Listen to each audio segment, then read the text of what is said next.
Hello students, आज हम लोग पढ़ेंगे थर्मल इंजीनियरिंग 2 के बारे में। यानी कि इसमें हम लोग बहुत सारी चीज़ें पढ़ने वाले हैं। तो ये जो हमारा टॉपिक होगा, अब जो नए लेक्चर आएंगे थर्मल इंजीनियरिंग 2 को लेकर के, तो ये हमारा होगा एसबीटी बिहार के सिलेबस के अकॉर्डिंग। और वैसे तो हमने बहुत सारी चीज़ें पढ़ी है पहले भी थर्मल इंजीनियरिंग 1 में, तो इसमें हम लोग 2 में पढ़ेंगे उसके आगे का नेक्स्ट पार्ट। तो बहुत सारे यूनिवर्सिटी और बोर्ड में वो थर्मोडाइंस के नाम से भी जाना जाता है, और उसमें यही सारी चीज़ें पढ़नी होती है। जैसे हम लोग पढ़ेंगे स्टीम के बारे में, पढ़ेंगे टाइप्स ऑफ स्टीम पढ़ेंगे, प्रॉपर्टीज ऑफ स्टीम पढ़ेंगे, बॉयलर के बारे में पढ़ेंगे हम लोग, स्टीम जनरेटर क्या होता है, नोजल क्या होता है, ये सारी चीज़ें पढ़ेंगे हम लोग। तो जो कि थर्मोडाइंस में ही पढ़ना होता है। तो ऐसा ये आप लोग को नहीं सोचना है कि हमने यहाँ तो थर्मोडाइंस पढ़ा नहीं है या फिर थर्मल इंजीनियरिंग, तो ऐसा कुछ नहीं है। टॉपिक मैच करता है तो आप पढ़ते जाओगे।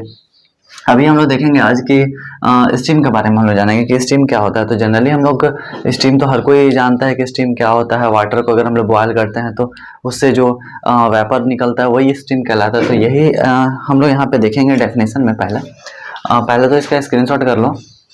हाँ, अब देखो, तो स्टीम देखते हैं। तो स्टीम इज एन, ये क्या है, देखो एक और चीज़ मैं बता दूं कि स्टीम जो होता है, जब भी हम लोग वाटर हमारे पास में होता है, किसी भी बर्तन में हम लोग क्या करते हैं कि पानी को गर्म करते हैं, ठीक है, और यहाँ पे वाटर होता है। तो जब देखोगे आपके धीरे धीरे क्या होता है कि जैसे ये बॉयल होना शुरू होता है, तो आप अगर हाथ यहाँ पे रखोगे तो वो क्या होगा, आपके हाथ पे लगना शुरू हो जाता है। तो वो क्या रहता है, वहीं पे स्टीम रहता है, बाद में वो वाटर बन जाता है, वो अलग की चीज़ें हैं, अभी हम लोग देखेंगे। तो क्या है कि steam is an invisible fluid, ठीक है। वो क्या है, इनविजिबल है, वो दिखाई नहीं देने वाला है। अब देखो हवा तो दिखाई नहीं देता, तो वो भी वेपर बन जाता है, तो दिखाई नहीं देता है। Invisible fluid when it is pure and dry, ठीक है।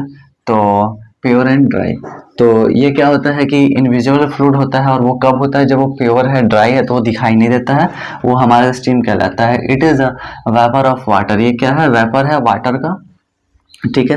नेक्स्ट पॉइंट क्या है कि it is the most common working substance use as the operation of steam engine and steam turbine. तो हम लोग इसका यूज कहाँ पे करते हैं, तो स्टीम टरबाइन में करते हैं, स्टीम इंजन में करते हैं, ठीक है। तो अब देखो हम लोग क्या जानते हैं कि पावर प्लांट हमारे पास में होता है, पावर प्लांट जहाँ से इलेक्ट्रिसिटी मिलती है हमें, तो वहाँ पे क्या करते हैं कि मैक्सिमम हम लोग वहाँ पे हमारे यहाँ पे जो इंडिया में पावर प्लांट है, तो वहाँ पे हम लोग बॉयलर का यूज़ करते हैं, जहाँ पे हम लोग कोल, हमारा मैक्सिमम कोल ही पावर प्लांट है ना। बाकी अदर तो है, सोलर प्लांट भी है हमारे पास में, न्यूक्लियर भी, बहुत सारी चीज़ें हैं, बट मैक्सिमम हमारे पास में कोल है। और वहाँ पे हम लोग बॉयलर का यूज़ करते हैं वाटर को स्टीम में कन्वर्ट करने के लिए। हम लोग बॉयलर में डिटेल में पढ़ेंगे बहुत अच्छे से आगे में चल करके। इसके बाद हमारे पास में क्या होता है कि जो स्टीम होता है वो 3 टाइप्स का होता है, ठीक है। पहले तो समझ गया कि स्टीम क्या होता है। स्टीम क्या है कि इनविजिबल फ्लूइड है, जो कि हमें दिखाई देने वाला नहीं है फ्लूइड, कब, जब वो प्योर एंड ड्राई है, ठीक है। और इसके बाद में वो क्या होता है कि ये एक फॉर्मेशन है वाटर का, जिसको हम लोग वाटर को जब हीट करते हैं, बॉयल करते हैं, देन हमें वेपर मिलता है, वही हमारा स्टीम कहलाता है। इसके बाद हम लोग अगर टाइप्स ऑफ स्टीम पढ़ते हैं यहाँ पे, तो यहाँ पे there are 3 types of steam, wet steam, dry steam and super heated steam. तो ड्राई स्टीम को हम लोग ड्राई सैचुरेटेड स्टीम भी बोलते हैं और ड्राई स्टीम भी बोलते हैं। सुपर हीटेड हमारा सुपर हीट हो गया और वेट स्टीम हो गया। तो हमारे पास में कितने टाइप्स हैं, 3 टाइप्स हैं, wet steam, dry saturated steam और सुपर हीटेड स्टीम। अब इसमें हम लोग देखते हैं कि वेट स्टीम क्या होता है।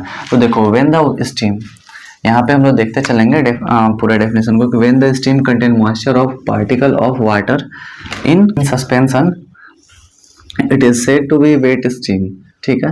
तो ये क्या होगा कि देखो, जब भी हम लोग वाटर को गर्म करते हैं तो उसमें जो हमारा वेपर निकल रहा है, और वेपर में क्या होता है ना कि अभी मैंने थोड़ी देर पहले बताया कि हम लोग क्या करते हैं कि वेपर निकल रहा है, हाथ हम लोग सामने में रख देते हैं, धीरे धीरे वहाँ पे पानी लग जाता है। तो वो क्यों लग जाता है, क्योंकि वो भी प्योर एंड ड्राई नहीं है, यानी कि वो सुपर हीटेड हमारा नहीं बना है, तो उसमें वाटर के जो कुछ पार्टिकल हैं वो रहेंगे।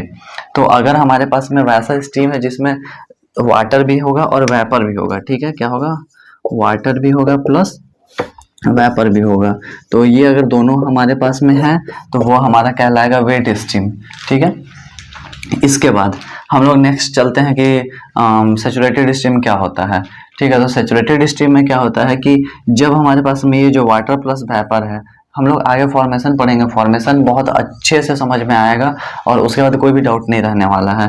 हाँ, तो इसके बाद हम लोग क्या करते हैं कि ड्राई सैचुरेटेड स्टीम पढ़ते हैं। तो इसमें क्या होता है कि steam not containing water droplets. तो ये क्या बोल रहा है कि ड्राई सैचुरेटेड स्टीम में वाटर ड्रॉपलेट्स हमारे पास में नहीं है, यानी कि वाटर कंटेंट नहीं है इसमें कुछ भी पार्टिकल, बट अभी हम लोग ये कैसे हुआ था, तो ये हम लोग को जब वाटर को हीट कर रहे थे, हीट करते गए तो हमारा वेट स्टीम एक ऐसा टाइम आएगा जब खत्म हो जाएगा, खत्म होकर के वो वहाँ से ड्राई सेचुरेटेड बनेगा, तब की बात है ये। तो तब क्या हो रहा है हमारे पास में कि वाटर ड्रॉपलेट्स हमारे पास में नहीं रहेगा, but which is at saturation temperature is called dry saturated steam. तो जो हमारा सैचुरेशन टेम्परेचर पे होगा तो वो हमारा कहलाएगा सैचुरेटेड स्टीम। अब सैचुरेशन टेम्परेचर क्या होता है ये हम लोग आगे देखेंगे फॉर्मेशन ऑफ स्टीम में, ठीक है। क्योंकि ऐसे में क्या होगा कि वीडियो लंबी हो जाएगी और वहाँ पे दिक्कत होगा, तो पहले इन चीज़ों को समझते चलो, फिर वो हम लोग आगे देखते चलेंगे। Super heated steam, super heated steam क्या होता है कि when the dry steam is further heated at a constant pressure, ठीक है। जब हम लोग क्या कर रहे हैं कि जो हमारे पास में ये जो ड्राई सैचुरेटेड स्टीम था या ड्राई स्टीम था, तो इसको हम लोग क्या कर रहे हैं कि फिर से हीट कर रहे हैं, ठीक है। तो हीट करने के बाद में हमें क्या हो रहा है ये और कांस्टेंट प्रेशर पे हीट कर रहे हैं, thus rising the temperature it is said to be super heated steam. और वहाँ पे जो टेम्परेचर राइज करेगा तो उसको हम लोग क्या कहेंगे, उसको कहेंगे हम लोग सुपर हीटेड स्टीम। तो अभी यहाँ तक तो क्लियर हो चुका होगा कि सुपर हीटेड स्टीम क्या होता है, ड्राई सैचुरेटेड स्टीम क्या होता है, और वेट स्टीम क्या होता है। तो एक मैं अब छोटा सा एग्जांपल बता दूं इस वीडियो में, और उसके बाद हम लोग बाकी का नेक्स्ट पार्ट में पढ़ेंगे हम लोग, है ना। तो देखो हमारे पास में एक पॉट है, हमने इसमें क्या किया, वाटर रखा, और वाटर को नीचे से हम लोग हीट दे रहे हैं। तो हीट देने के बाद में ये क्या होगा, वाटर बॉयल होना शुरू हो जाएगा, ठीक है। ये हो रहा है बॉयल, नीचे से हम लोग दे रहे हैं हीट, और ये हमारा बढ़ेगा टेम्परेचर, ठीक है, ऊपर ही बढ़ेगा। तो अब धीरे धीरे हीट देंगे हम लोग, तो क्या होगा, एक ऐसा हमारे पास में पॉइंट आएगा जब वहां से वाटर हमारा बॉयल होना शुरू हो जाता है। तो उसको हम लोग बोलते हैं कि जैसे 100 डिग्री पे हमारा होता है वाटर बॉयल, तो वो कब होता है, एटमॉस्फेरिक टेम्परेचर जो हमारा होता है उस पर होता है, ठीक है। तो जो हमारा एटमॉस्फेरिक टेम्परेचर है उस पर होगा, तो 100 डिग्री हमारा यहाँ पे जब आता है, तो मान लेते हैं कि वाटर का जो एग्जांपल के लिए हम लोग कुछ भी मान सकते हैं, तो ये मान सकते हैं कि वाटर का जो हमारा टेम्परेचर है वो अभी 0 है। तो 0 से हम लोग हीट देना शुरू किए, तो धीरे धीरे हीट देते गए, तो ये हमारे पास में यहाँ पे आकर के ये बन जाता है हमारा वेट स्टीम, ठीक है। वेट स्टीम बढ़ता है, फिर से हम लोग हीट देते हैं, देन ये क्या होता है कि वेट स्टीम जो हमारे पास में है अब, यानी कि इसमें वाटर ड्रॉपलेट्स हैं, तो इसको हम लोग फिर से हीट करते हैं, तो ये आ जाता है हमारे पास में, इसको बोलते हैं हम लोग ड्राई स्टीम, यानी कि ड्राई सैचुरेटेड स्टीम या ड्राई स्टीम। फिर उसके बाद हम लोग ड्राई स्टीम को क्या बोलते हैं, यहाँ पे देखो हमने पढ़ा था फर्दर हीटेड, फिर हम लोग इसको फिर से हीट करते हैं ड्राई स्टीम को, ठीक है। तब हमारे पास में यहाँ पे आ जाता है सुपर हीटेड स्टीम। तो ऐसे करके ये होता है। अब बात करेंगे इसमें कि कौन कौन से हीट हम लोग देते हैं, तो यहाँ पे सबसे पहले जो हमारा हीट होता है वो होता है सेंसिबल हीट।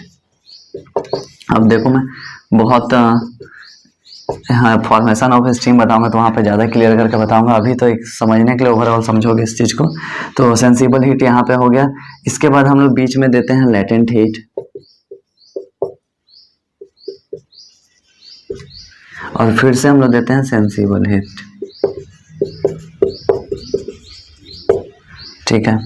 तो यहाँ पे क्या हो रहा है कि हम लोग बहुत सारी चीज़ें पढ़ते हैं कि जैसे हमारे पास में ड्राई सैचुरेटेड स्टीम है, तो steam not containing water droplets, तो यहाँ पे देखो वेट स्टीम यहाँ पे बना था, है ना। और यहाँ पे वेट स्टीम बनने के बाद में जब हम लोग फिर से हीट दे रहे थे, तो ये क्या हुआ कि धीरे धीरे जब ये टेम्परेचर इसका राइज करेगा, तो वेट स्टीम से ये हमारा क्या होगा, इसका जो भी वेपर है यही ऊपर आएगा, वाटर तो खत्म होता जाएगा धीरे धीरे। तो वाटर जब खत्म होता जाएगा तो ये क्या बनेगा, ड्राई स्टीम बनेगा। तो फिर ड्राई स्टीम को हम लोग क्या करेंगे, फिर से हीट करेंगे, और फिर से हीट देंगे, तो फिर वो बनेगा हमारा सुपर हीटेड स्टीम। तो ऐसे करके हम लोग स्टीम पढ़ते हैं कि स्टीम क्या होता है, टाइप्स ऑफ स्टीम क्या होता है। तो आई होप कि ये चीज़ें तो क्लियर हो चुकी है होगी। हाँ, ये इसमें अगर थोड़ा बहुत डाउट भी होगा तो वो हम लोग फॉर्मेशन ऑफ स्टीम पढ़ेंगे तो उसमें क्लियर हो। जब हम लोग आगे पढ़ेंगे तो उसमें हम लोग ये इसके बारे में डिटेल में पढ़ेंगे, और इसके बाद हम लोग हीट के बारे में पढ़ेंगे कि हमारे पास में 3 टाइप्स के हीट होंगे। यहाँ पे टाइप्स तो 2 ही होंगे, लेकिन हम लोग 3 बार यूज़ करेंगे। तो एक सेंसिबल हीट यूज़ करेंगे हम लोग, फिर उसके बाद लेटेंट हीट यूज़ करेंगे, और उसके बाद फिर से सेंसिबल हीट यूज़ करेंगे, और वैसे करके हम लोग यहाँ पे सुपर हीटेड स्टीम निकालेंगे। अच्छा, एक क्वेश्चन मेरा ये है कि सुपर हीटेड स्टीम जो है वो हम लोग क्यों यूज़ करते हैं इसका, ठीक है। हम लोग सुपर हीटेड स्टीम की क्या ज़रूरत है, तो इस चीज़ को आप लोग कमेंट में बताओगे मुझे कि स्टीम तो ठीक है, स्टीम तो समझ में आ रहा है हमारे पास में, वेट स्टीम समझ में आ रहा है, जो भी है ड्राई समझ में आ रहा है, लेकिन सुपर हीटेड स्टीम ही क्यों। और यहाँ पे जब हमारे पास में ड्राई में वाटर ड्रॉपलेट्स नहीं है, तो फिर हम लोग सुपर हीटेड स्टीम क्यों यूज़ कर रहे हैं। तो आप लोग बताओगे इसमें कि सुपर हीटेड स्टीम का हम लोग का क्या यूज़ है। तो फिर मिलते हैं हम लोग अगली वीडियो में।